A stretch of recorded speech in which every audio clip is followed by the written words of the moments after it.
नमस्कार दोस्तों, मैं अंकुर उपाध्याय स्वागत करता हूं आप सभी का आपके अपने YouTube channel share market analysis में। यहां आप सभी के साथ बात करने वाला हूं टाटा मोटर्स के बारे में। वैसे तो ऑटो इंडेक्स तूफानी रफ्तार से भाग रही है, ऑटो स्टॉक्स में शानदार तेजी चल रही है। ऐसे में टाटा मोटर्स अपने सेगमेंट का लीडर है, ईवी को लीड कर रहा है, फोर व्हीलर्स को भी बहुत ही प्यारे तरीके से लीड कर रहा है और ये स्टॉक तो एक आउट परफॉर्मर रहा ही है, मल्टी बैगर रहा है, आप ये कह सकते हो। जो लोग आज से 3 साल पहले 70 रुपए का टाटा मोटर्स कहते थे, आज उन्हें 700 रुपए में भी नहीं मिल रहा है टाटा मोटर, तो क्योंकि टाटा मोटर का भाव हो गया 1000 के पार। और ये स्टॉक आप सभी के साथ कंटिन्यू डिस्कस किया है मैंने, कंटिन्यू, और मेरे डिस्कशन की जरूरत नहीं थी इस शेयर को, क्योंकि ये स्टॉक आप लोग खुद पहचान पा रहे थे। ये एक ऐसी थीम है जिसमें रिटेल कैटेगरी ने दबा के पैसा बनाया, ईवी, इलेक्ट्रिक व्हीकल, और ये सब ना आप सब हम सब की वजह से ही पॉसिबल हुआ है, क्योंकि हमने काफी वीडियोस बनाई, आप लोगों को क्लियरली दिख रहा था ईवी पे गवर्नमेंट बार बार चिल्ला रही है ईवी। तो जिस चीज को लेकर बार बार कोई ना कोई कह रहा है ना, तो वो दिमाग में कहीं ना कहीं बैठ के खरीदवा ही देती है। और ईवी में केवल टाटा मोटर नहीं, ईवी सेगमेंट ही बहुत तगड़ा पैसा बना के देता आया है बीते कुछ समय से, और उम्मीद है कि आने वाले 2-5 साल में भी देगा। उसके बाद देखते हैं कि क्या होगा क्या नहीं होगा, बट अभी तो एक तंगड़ी पर परफॉर्मेंस रही है पूरे के पूरे ईवी सेगमेंट से। अब बात करें अगर टाटा मोटर्स की, तो आज कंपनी के लिए बड़ा दिन था, क्योंकि कंपनी के आए हैं रिजल्ट्स। और रिजल्ट्स कैसे रहे हैं चलिए समझते हैं। भाई साहब, मतलब फोड़ दिया कंपनी ने, आप ये कह सकते हो। कंपनी ने कंसोलिडेटेड नेट प्रॉफिट पेश कराया 17,400 करोड़ का। और यहाँ पे एक एक्सेप्शनल आइटम है, माफ कीजिएगा, तोड़ फोड़ जो दिया है, वो जो मैंने वर्ड अभी यूज करे मैं वापस लेता हूँ। एक्सेप्शनल आइटम है 88 करोड़ रुपीस का, 88।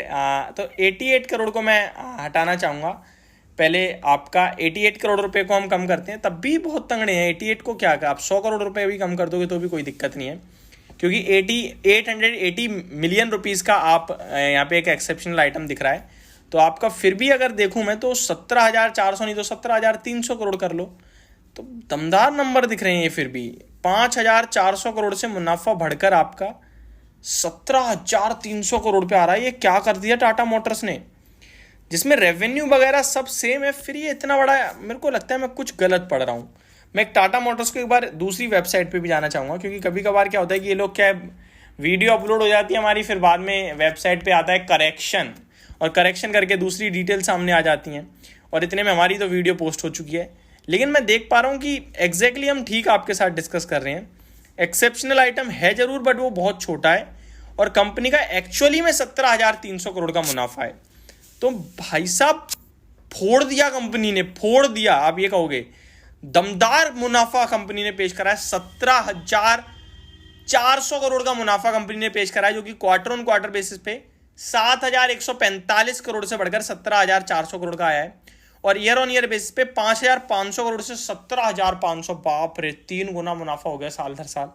एक सिंगल क्वार्टर में कंपनी ने जितना मुनाफा बनाया है, वो मुनाफा कंपनी का पूरे फाइनेंशियल ईयर का था। अभी तक हम कह रहे थे 60 रुपए अर्निंग पर शेयर हो जाएगा कंपनी को। जो मेरे रेगुलर व्यूअर हैं उनको पता होगा, मैं कैलकुलेशन करता था कि अगर 60 रुपए का अर्निंग पर शेयर क्लॉक किया कंपनी ने, जो मेरा दिमाग कह रहा है FY24 में, और 20 के मल्टीपल मिले तो 1,200 रुपए का लक्ष्य है।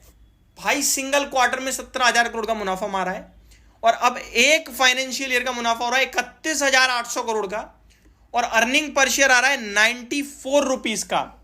तो ये जो टाटा मोटर 1,040, 1,050 पे है ना, ये केवल 11 के पीई पे मिल रहा है हमें। और महिंद्रा अगर मैं इसको देखूं तो वो मेरे को मिल रहा है कितने पे, 24-25 के पीई पे। अशोक लेलैंड 25 के पीई पे है। तो टाटा मोटर्स तो एक फ्री का गेम मिल रहा है, ऐसा लग रहा है। भाई साहब, इस स्टॉक में क्या होगा पता नहीं आगे चलकर, बहुत तगड़े नंबर है। मैं बता रहा हूं, आप डीप रिसर्च करो इस स्टॉक पे, क्योंकि 60 रुपए का अर्निंग पर शेयर ले रहे थे, ये 94 रुपीज अर्निंग पर शेयर पहुंच गया। अब 20 का मल्टीपल पता है कहां पहुंचा रहा है स्टॉक को, 1,800 रुपए का भाव। 20 के मल्टीपल्स, 1,800 का भाव। तो बहुत बड़ी री रेटिंग हो सकती है अगर ये टिकाऊ नंबर है तो। लेट्स सी बाजार कैसे इस पे रिएक्ट करता है, बट ये मतलब भयंकर नंबर लग रहे हैं। रेवेन्यू देखो तो 1,20,000 करोड़ पे कंपनी ने कराया, रेवेन्यू सिमिलर है, अनुमान भी 1,20,000 करोड़ का था, 1,06,000 करोड़ से बढ़कर आया, तो रेवेन्यू वगैरह सब सेम दिख रहा है, बट प्रॉफिट में इतना बड़ा जंप क्यों आ रहा है समझ नहीं आ रहा। कामकाजी लेवल पे मुनाफा 17,135 करोड़ का आया, जिसमें अनुमान 17,700 करोड़ था। तो कामकाजी लेवल के मुनाफे के सामने नेट प्रॉफिट ज्यादा है।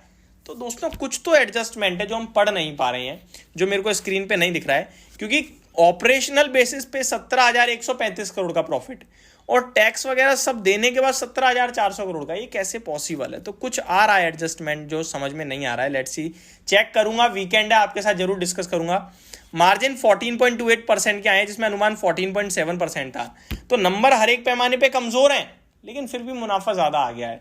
और मैं एडजस्टमेंट देख रहा हूं तो यहाँ पे मेरे लिए 880 मिलियन का एक एक्सेप्शनल आइटम आ रहा है, जो कि 88 करोड़ होता है, जो एडजस्ट कर चुका हूं मैं, बट फिर भी चलिए छोड़ते हैं आगे। Company says expect JLR EBIT margins in FY25 to be around the 24 level, anticipate modest increase in JLR investment spend to 3.5 billion euro, but still expect to become net debt zero during FY25।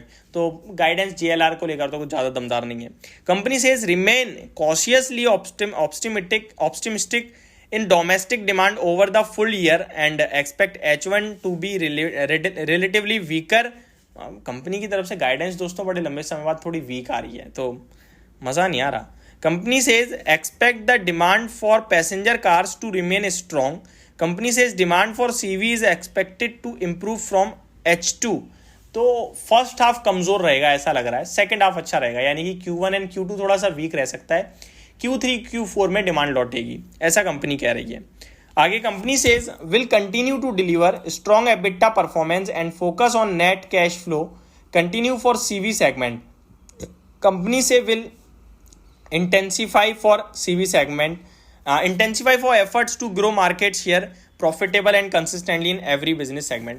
तो ठीक है, outlook ज़्यादा दमदार नहीं है जैसे हर बार होता है, बट इन नंबर्स में कुछ ना कुछ एडजस्टमेंट जरूर है, जो अभी तो स्क्रीन पे नहीं दिखी है, बट मैं वीकेंड के दौरान जरूर आपके साथ डिस्कस करूंगा अगर होगा तो ये मेरी तरफ से आपके लिए नंबर्स थे। होप आपको सारी चीज़ें समझ में आई होंगी। Thank you so much for watching this video. Have a great day guys.